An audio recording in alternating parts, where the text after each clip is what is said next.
आज का दिन, आज की तारीख बेहद ही अहम है क्योंकि आज दो बहुत ही बड़ी मुलाकातें होने जा रही हैं। एक तरफ चीन की में प्रधानमंत्री नरेंद्र मोदी की चीनी राष्ट्रपति शी जिनपिंग से मुलाकात होगी, तो दूसरी तरफ उत्तर कोरिया, दक्षिण कोरिया भी आज उनके मिलन का दिन है।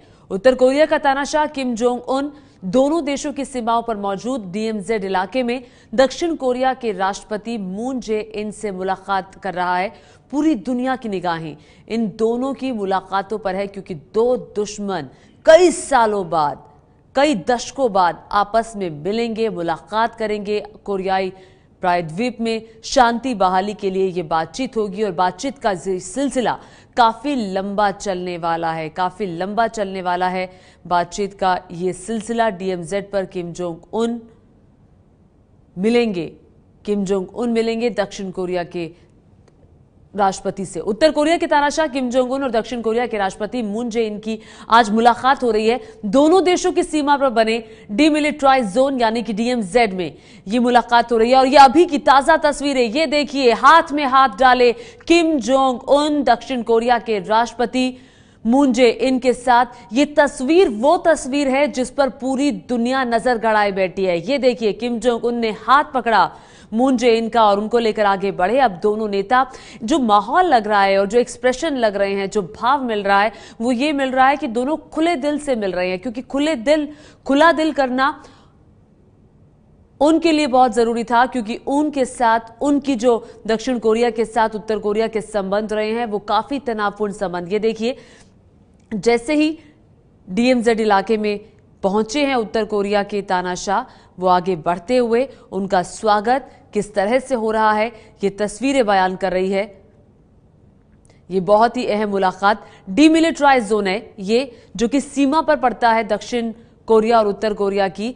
तो जो सीमा है उसको पार करके किम जोंग उन गए हैं। डीएमजेड में बने पनमुनजियोम गांव के पीस हाउस में ये मुलाकात होगी और ये जो इलाका है ये दक्षिण कोरिया के सियोल से 50 किलोमीटर दूर पड़ता है। और आपको बता दें कि ये सीमा पर बना हुआ इलाका है, लेकिन सीमा पर बना हुआ इलाका दक्षिण कोरिया के अंदर आता है और सियोल के बिल्कुल नजदीक ये इलाका है। और ये देखिए किस तरह से स्वागत किम जोंग उन का।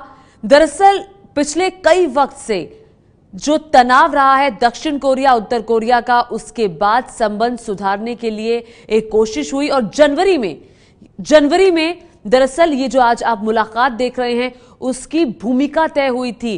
किम जोंग उन ने कहा था कि हां, मैं मुलाकात के लिए तैयार हूं।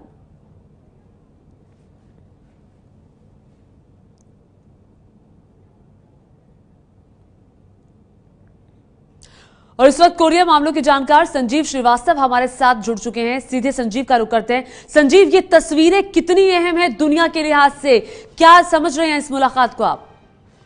मुझे लगता है कि ये जो मुलाकात है बेहद ऐतिहासिक है और ये दोनों कोरिया का अगर इतिहास देखा जाए तो ये एक पहला ऐसा अवसर है कि कोई नॉर्थ कोरियन लीडर पहली बार साउथ कोरिया की धरती पर कदम रखेगा कोरियन वॉर के बाद से।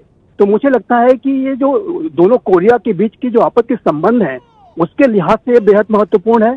और जो विश्व में जो एक तनाव वाला एटमॉस्फेयर बन गया था, एक नाभिकीय युद्ध का जो खतरा मंडरा रहा था पूरे ईस्ट एशिया पे और पूरे विश्व में, उस तनाव को कम करने की दिशा में और एक शांति की स्थापना की दिशा में, एक तनाव को एक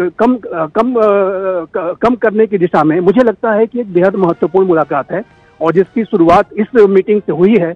और आगे जो ट्रंप और किम की जो मुलाकात होगी वो इसका एक दूसरा कदम होगा। तो मुझे लगता है कि आज का ये जो दोनों नेताओं का मिलना एक बहुत बड़े घटनाक्रम को की शुरुआत है और एक शांति स्थापना की प्रक्रिया में एक बहुत बड़ा कदम है।